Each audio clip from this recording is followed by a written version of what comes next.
Typhoon Kalmaegi has made landfall in Vietnam, bringing winds of up to 150 kilometres per hour and torrential rains. More than 260,000 soldiers are on standby for rescue efforts, and 6 airports have now been closed. After leaving a trail of devastation in the Philippines, the powerful typhoon, one of Asia's strongest so far this year, hit Vietnam's east coast on Thursday. Vietnam has already been battling record rains and flooding in recent weeks, so authorities are on high alert. As the storm approached the country's central regions, people were taking swift action to protect their homes and their livelihoods. Typhoon Kalmaegi picked up speed over the South China Sea before slamming into Vietnam. The government says the storm hit the coast of the central provinces Dak Lak and Gia Lai, with high waves and winds of up to 150 kilometers per hour. Hundreds of thousands of people were evacuated from their homes as coastal cities braced themselves for the storm.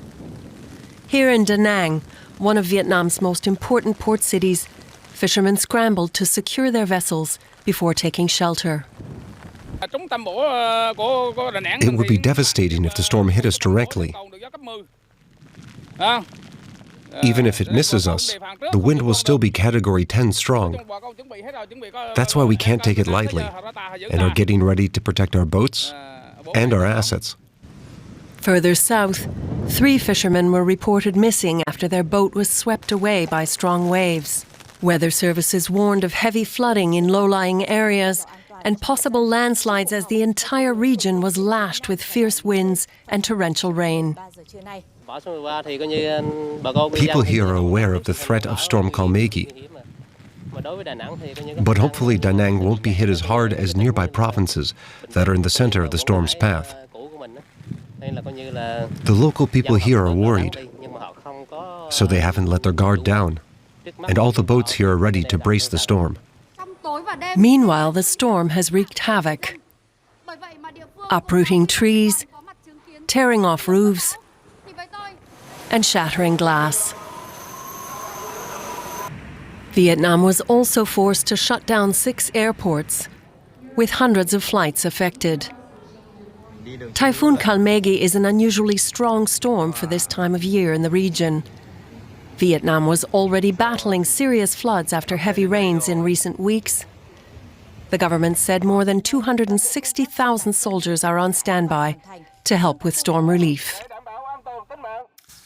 Meteorologist Matthew Cappucci is tracking the typhoon and joins us now from Mexico City. Good to see you, Matthew. The Kalmaegi has made landfall in Vietnam. What more do we know at this point? Well, I have to say, this appears to be the strongest landfall on record for this part of central Vietnam. Really, this area doesn't tend to see storms over Category 1, Category 2 equivalent strength, and this came ashore as a Category 3 with winds roughly 170, 180 kilometers per hour. That's pretty substantial, likely leading to a 1 to 2.5 meter storm surge, plentiful rainfall, 20 to 35 centimeters, and maybe a few tornadoes too. We actually saw tornadoes back in September with an earlier typhoon landfall. I'm particularly concerned about the Da Nang area. I spent plenty of time there back in 2018. I love it there. You know, they got hit by a Category 2. That was Noru back in 2022. This one likely stronger. The other thing, too, just inland, there tend to be very high mountains in Vietnam, which favors flooding, landslides, mudslides, and now as the remnants move over Laos and Cambodia, those remnants dump tons of rainfall. So really, flooding will be a high-end concern as the storm continues to work inland. The storm, killed at least 140 people in the Philippines. We saw that damage and devastated large parts of the island. Are we expecting similar destruction in Vietnam now? Yeah, I think you're exactly right. Flooding definitely one of the highest concerns. You know, in the Philippines, they have amazing infrastructure that is fortified to withstand strong winds. But in this case, the main concern for particularly Cebu in the Philippines was the very heavy rainfall. Some places saw 30 to almost 50 centimeters worth of rain, latest death toll up to about 142 with more than 100 people still missing. In Vietnam, the topography favors funneling of all that water, all the fresh water, into gullies and valleys. And the way Vietnam is sort of populated. You tend to have smaller communities right along riverbanks. I'm very concerned about that, particularly because this part of Vietnam doesn't see these high-end storms. The record in Vietnam was a high-end Category 3, low-end Category 4. That was back, I believe that was Yagi last September 7th in far northern Vietnam. But central Vietnam has a different landscape, has a different topography, and they haven't really seen something of this strength before. The only piece of good news is it weakened a little bit on final approach thanks to disruptive shear or changing winds with height out of the northwest. But all told, this is a pretty high-end storm for that region. You mentioned earlier we are in storm season. After Kalmaegi, what does the regional forecast look like? Well, unfortunately, concern shifts back to the Philippines once again. We see another storm about, say, 1,000 kilometers east-southeast of the Philippines. That one will be called Phang Wang. It's already strengthening rather quickly. It's very well organized. And once it really solidifies a tight inner core, it's kind of off to the races. We expect it to become a super typhoon, meaning high-end Category 4 to Category 5 strength. And it should impact the far northern part of the island of Luzon, or maybe the Batanes Islands, sometime this Sunday through late Monday, early Tuesday timeframe. The only piece of good news, if it impacts northeast Luzon, it's a very mountainous and sparsely populated area, minimizing the population at risk. But if it shifts more towards the Batanes Islands, which saw another typhoon only about a month ago, then more population would be exposed. We have to watch that very closely. Meteorologist Matthew Cappucci, always great. Thanks so much.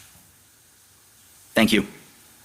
Well, DW's Ferdinand Himawan is tracking the typhoon and joins us now from Jakarta in Indonesia. Good to see you, Ferdinand. Typhoon Kalmaegi is currently battering Vietnam. Are we getting a clear picture of the situation as it makes impact?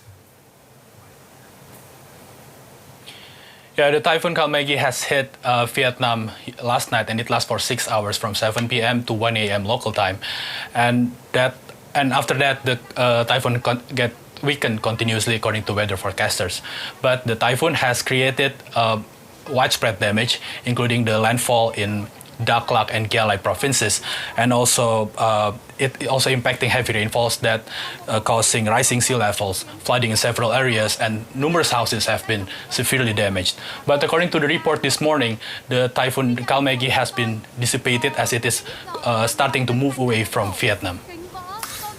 The storm killed at least 140 people in the Philippines, Ferdinand, and caused massive damage there. Are we expecting a similar scale of problem as the storm hits Vietnam now? Yeah, actually, until now, the Vietnam government is still trying to address the aftermath after the disaster. There is no official statement yet about the casualty figures and also the damage after the disaster. But according to the state-run media in Vietnam, they reported there is one fatalist that died after the house collapsed after being hit by the typhoon. So now the government has already deployed over 260,000 soldiers for search and rescue operations to address the aftermath after the disaster. And being storm season, after Kalmaegi, what does the regional forecast now look like for the days that follow? Yeah, as now the Typhoon Kalmaegi has started to move away from Vietnam. The weather forecasters warned that the typhoon will moving to southern Laos and is predicted to hit the area over the weekend. So Lao authorities have already issued a nationwide alert and also calling the people to prepare for the possibility of flash floods, rising sea levels, and also flooding in the area. DW's Ferdinand Himawan in Jakarta, thanks so much.